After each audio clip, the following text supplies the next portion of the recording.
Finance અત્યારે ટોપ ગેઇનિંગ counter 1.5% વધુ મજબૂતી અત્યારે જોઈ રહ્યા છીએ. 660ના લેવલ્સ ડેઝ હાઈ પર અત્યારે ટ્રેડ થઈ રહ્યું છે. કઈ રીતે સલાહ રહેશે?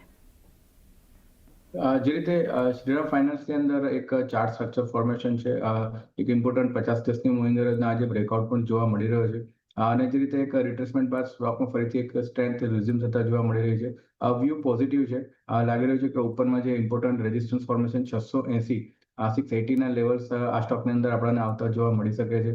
657 પાસે ટ્રેડ કર્યો છે. નીચેમાં જે સ્ટોપ લોસ રાખવાનો છે 645નો મેન્ટેન રાખવાનો રહેશે. એક વ્યૂ જે જોઈ રહ્યા છે શ્રીરામ ફિનાન્સ અત્યારે તો સૌથી વધારે એક મજબૂતી. ભારતીય એરટેલ અમિત અત્યારે જુઓ ડેઝ હાઈ પર અત્યારે 1865ના લેવલ્સ અત્યારે ભારતીય એરટેલ ટોપ ગેઇનિંગ કાઉન્ટરમાં જોઈ રહ્યા છે. નિફ્ટીમાં જે ડેઝ લો હતા ત્યાંથી ખાસું અત્યારે સુધરી રહ્યું છે, ખરીદારી વધી રહી છે. તો એરટેલના ચાર્ટ પર વ્યૂ લઈએ અમિત. એટલે બહુ જ સ્ટ્રોંગ લાગી રહ્યું છે. મને લાગે છે એનાથી લોંગની પોઝિશન ક્રિએટ કરી શકાય. અપસરમાં 1885નો પહેલો લેવલ બતાડી રહ્યો છે, જે આપણને બ્રેક લાગતા આપણને જોવા મળશે. 1885ના ઉપર જેમ નીકળે છે તો 1915 થી 1920ના લેવલ બી આપણને જોવા મળી શકે છે. શું હું કહીશ કે બાય ડિપ્સની સ્ટ્રેટેજી રાખીને ચાલો આ રેટ પર લોંગની પોઝિશન ક્રિએટ કરજે. 1830 એક સ્ટોપ લોસ બનતા આપણને કાઉન્ટરમાં જોવા મળી રહ્યો છે. 1830નો એક સ્ટોપ લોસ અહીંયાથી બાય ડિપ્સ એક ભારતીય એરટેલ માટે રાખી શકો છો. વિપ્રોમાં યજ્ઞેશ ખરીદારી અત્યારે 1%ની છે. 249 ડેઝ હાઈ પર વિપ્રો પણ અત્યારે ટ્રેડ થઈ રહ્યું છે. કઈ રીતે સલાહ રહેશે? જે રીતે વિપ્રોના શોર્ટ ટર્મ ચાર્ટ્સ પર એક મોમેન્ટમ જોવા મળી રહ્યું છે. ઇમ્પોર્ટન્ટ મૂવિંગ એવરેજના સપોર્ટ પાસે ટ્રેડ કરી રહ્યો છે અને ત્યાંથી બાઉન્સ લઈ રહ્યો છે. અને આપણે જોઈએ તો ઇન્ટરડે ચાર્ટ્સ પર પણ ઘણું સ્ટ્રોંગ મોમેન્ટમ જોવા મળી રહ્યું છે. મારા હિસાબે જ્યાં સુધી 245ની ઉપર સસ્ટેન છે, વ્યૂ પોઝિટિવ રાખવો જોઈએ. એક્સપેક્ટેડ છે કે ઉપરમાં સ્ટોકની અંદર આપણને 256 સુધીના લેવલ્સ શોર્ટ ટર્મમાં આવતા જોવા મળી શકે છે. તો ખરીદારીની સલાહ છે 244ના સ્ટોપ લોસ. સ્ટોપ લોસ સાથે એક ખરીદારી વિપ્રોમાં ખાસ કરીને તમે કરી શકો છો. આ જ સેક્ટરમાંથી અમિત ટેક મહિન્દ્રા માટે એક વ્યૂ લઈ લઈએ. ટેક મહિન્દ્રા અત્યારે 0.5%થી વધુ મજબૂતી બનતી 1555ના લેવલ્સ પર જોઈ રહ્યા છે. આપણે કઈ રીતે સલાહ આપશો ટેક મહિન્દ્રા પર? ઓવરઓલ કાઉન્ટરમાં જોયું 1565 એક બ્રેકઆઉટ લેવલ છે, જે આપણે જોશું તો ગેપનું બી માઇનર બ્રેકઆઉટ લેવલ બનતા આપણને જોવા મળે છે. એના ઉપર નીકળે છે તો જ કન્ફર્મેશન બનતા આપણને જોવા મળશે. પણ જેમાં કાઉન્ટર પાછો 1550ના 55 સાઈડના આસપાસ આવે છે, ત્યાં બ્રેક ના લાગવી જોઈએ. 65ના ઉપર નીકળવું બહુ જ જરૂરી છે. ત્યારબાદ જ મોમેન્ટમ ગેઇન થતા આપણને કાઉન્ટરમાં જોવા મળશે, જે ડાયરેક્ટલી 1605 સુધી જવાની જગ્યા બનાવશે. તો કરન્ટલી વેઇટ એન્ડ વોચ 1565ના બ્રેકઆઉટ માટે. 1565ના એક બ્રેકઆઉટને અહીંથી રાહ જોઈ શકો છો ટેક મહિન્દ્રા માટે. ડોક્ટર રેડ્ડીઝ માટે યજ્ઞેશ વ્યૂ લઈએ. 1%થી વધુ મજબૂત ને 1262ના ડેઝ હાઈ પર છે અત્યારે ડીઆરએલ.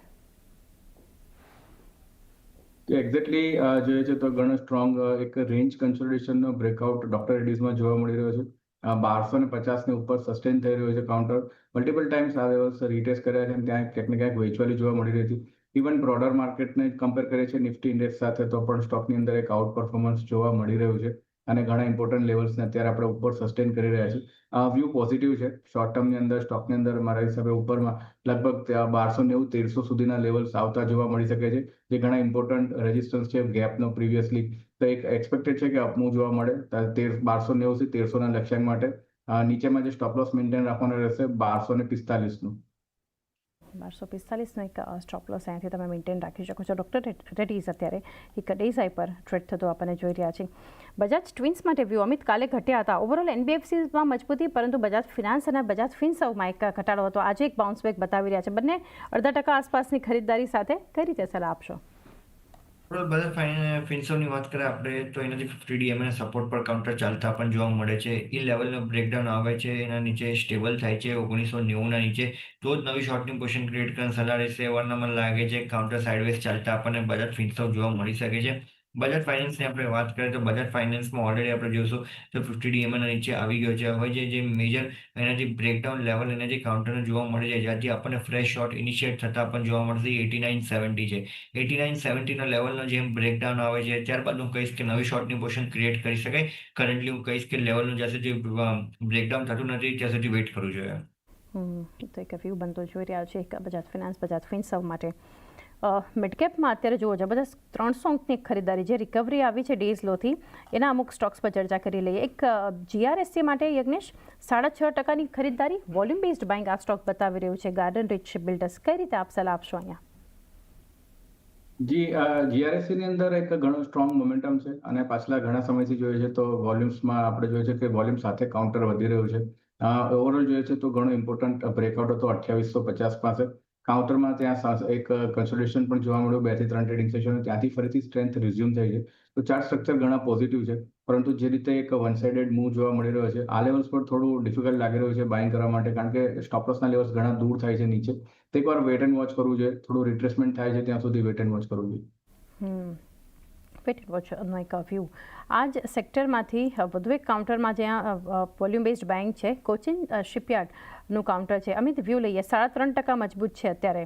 ડેઝ હાઈના લેવલ પર સ્ટોક ટ્રેડ થઈ રહ્યું છે અને મિડ કેપમાં સૌથી વધારે ટોપ ગેઇનિંગ કાઉન્ટર છે અત્યારે કોચિન શિપયાર્ડ. વ્યૂ મને લાગે છે બાઇંગ હજી જોવા મળશે. 2125નો પહેલો એનાથી સપ્લાય ઝોન જોવા મળી રહ્યો છે. 2125 પર જેમાં કાઉન્ટર નીકળી જાય છે, ત્યારબાદ રેન્જ શિફ્ટિંગ થતા પણ જોવા મળશે અને ત્યાંથી કાઉન્ટર ડાયરેક્ટલી 2400 સુધી બી જવાની જગ્યા બનાવી શકે છે.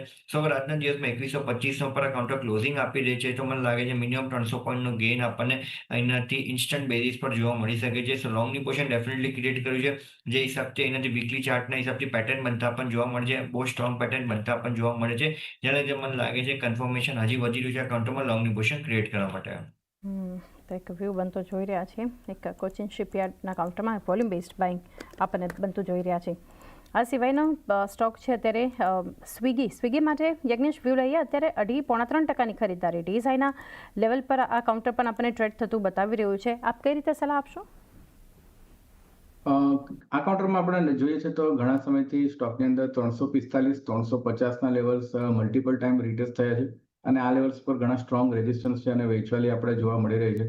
ડેફિનેટલી સ્ટોકમાં શોર્ટ ટર્મની અંદર ઘણું સ્ટ્રોંગ મોમેન્ટમ જોવા મળી રહ્યું છે, પણ મારા હિસાબે એકવાર 350નો કોઈ બ્રેકઆઉટ થાય છે ક્લોઝિંગ બેસિસ પર અને કાઉન્ટર સસ્ટેન થાય છે, ત્યારબાદ બાયની સલાહ છે. તો કન્ડિશનલ બાય છે 350ના બ્રેકઆઉટ માટે વેઇટ કરવું જોઈએ. તો એક વ્યૂ કન્ડિશનલ બાય આપણને એક સ્વિગી માટે બનતી દેખાડી રહી છે. ટોરેન્ટ પાવરમાં અમિત, વ્યૂ લઈએ. 2% આસપાસની ખરીદારી અત્યારે ટોરેન્ટ પાવર બતાવી રહ્યું છે. ખાસી મજબૂતી અહીંયા પણ છે. મિડ કેપના ટોપ ગેઇનિંગ કાઉન્ટર્સમાં છે, ટોપ 3માં. આપ કઈ રીતે ચાર્ટ સેટઅપ જોઈ રહ્યા છો? ટોરેન્ટ પાવરની આપણે વાત કરી નથી તો આજના દિવસમાં ઓપન થયું ત્યારબાદ બાઇંગ તો સારું એવું બનતા પણ જોવા મળે છે. મને લાગે છે અપસાઇડમાં જે હિસાબથી આપણે જોઈએ તો 50 DMA જે રેઝિસ્ટન્સ બને છે 1490ના લેવલ સુધી બનતા પણ જોવા મળે છે. તો ત્યાં સુધી આપણને બાઇંગ અને મોમેન્ટમ કેરી ફોરવર્ડ થતા પણ જોવા મળી શકે છે. સો ઇન્ટરડે ફ્રન્ટના હિસાબથી હું કહીશ કે લોંગની પોઝિશન ક્રિએટ કરી શકાય 1485 થી 1490ના ટાર્ગેટ્સ માટે. 1490 સુધીના એક લેવલ્સ પણ ટોરેન્ટ પાવર માટે તમે ધ્યાનમાં રાખી શકો છો. આ સિવાયના સ્ટોક પર એક વ્યૂ M&M પર. યજ્ઞેશ, અત્યારે M&Mમાં જોઈ રહ્યા છે કે 3065ના લેવલ્સ ઓલમોસ્ટ ડેઝ હાઈના લેવલ પર ટ્રેડ થઈ રહ્યું છે. 0.5%થી વધુની મજબૂતી અત્યારે સ્ટોક પર છે. આપ કઈ રીતે સલાહ આપશો? ઓવરઓલ ઓટો સેક્ટરમાં વ્યૂ પોઝિટિવ છે અને વન ઓફ ધ સ્ટોક છે M&Mમાં પણ વ્યૂ પોઝિટિવ છે. આ સ્ટોકની અંદર ઘણા સ્ટ્રોંગ લોઅર લેવલ્સથી મોમેન્ટમ જોવા મળ્યું છે. અત્યારે જોઈએ છે તો આપણે 3100 અને લગભગ 3000ની વચ્ચે સ્ટોક એક કન્સોલિડેશન રેન્જમાં ફસાયો છે. નીચે ઘટાડો આવે છે તો પણ ખરીદારીની સલાહ છે. સ્ટોકમાં ઓવરઓલ પોઝિશનલ બેસિસ પર પણ વ્યૂ પોઝિટિવ છે. એક્સપેક્ટેડ છે કે એકવાર ઉપરની અંદર 3200ના લેવલ્સ ક્રોસ કરે છે તો 3400 સુધીના લક્ષ્યાંક જોવા મળી શકે છે. તો પોઝિશનલ બેસિસ પર M&Mમાં વ્યૂ બુલિશ છે. બાઇંગની સલાહ છે. સ્ટોપ લોસ નીચેમાં 2850નો મેન્ટેન રાખવાનો રહેશે. 2850નો એક સ્ટોપ લોસ રાખી શકો છો. ખરીદારી M&M પર કરી શકો છો. આજે સમાચારના લીધે એક મજબૂતી જે કાઉન્ટર પર છે ઝાયડસ લાઈફ. એક વ્યૂ લઈએ. અમિત, ડેઝ હાઈ પર અત્યારે સ્ટોક ટ્રેડ થઈ રહ્યો છે. આજે કંપની જે મેન્યુફેક્ચરિંગ યુનિટ ખરીદશે, જે અધિગ્રહણ કરવા જઈ રહી છે, એ એક સમાચાર કંપની માટે આવતા દેખાડી રહ્યા છે, એટલે ખરીદારી છે. આપ કઈ રીતે સલાહ આપશો અહીંયા? મને લાગે છે એનાથી રિસ્ક રિવોર્ડ ફેવરેબલ ઝોનમાં છે. એવું કંઈ મેજર આપણને એનાથી શોર્ટ્સ એનાથી ઇનિશિયેટ થતા જોવા નથી મળી રહ્યો. ડાઉન સાઇડમાં જે હિસાબથી આપણે જોઈએ 925નો એક મેજર સપોર્ટ અકાઉન્ટનો અત્યારે વીકલીના હિસાબથી જોવા મળી રહ્યો છે. 925ના સ્ટોપ લોસથી લોંગની પોઝિશન ક્રિએટ કરી શકાય. 950નો એક મેજર રેઝિસ્ટન્સ બનતા જોવા મળે છે. 950ના ઉપર નીકળવું, એના ઉપર સ્ટેબિલિટી બહુ જ જરૂરી છે, કેમ કે આપણે જોશું તો વીકલી રેઝિસ્ટન્સ અને મંથલી રેઝિસ્ટન્સ બી 950 પર બનતા પણ જોવા મળે છે. તો 950 પર જેમ ક્લોઝિંગ આપી દે છે કાઉન્ટર, તો 975 980 સુધી જવાની જગ્યા બનાવશે, જ્યાં 200 DMA નો રેઝિસ્ટન્સ બની રહ્યો છે. સો 925ના સ્ટોપ લોસ હું કહીશ કે લોંગની પોઝિશન ક્રિએટ કરી શકાય.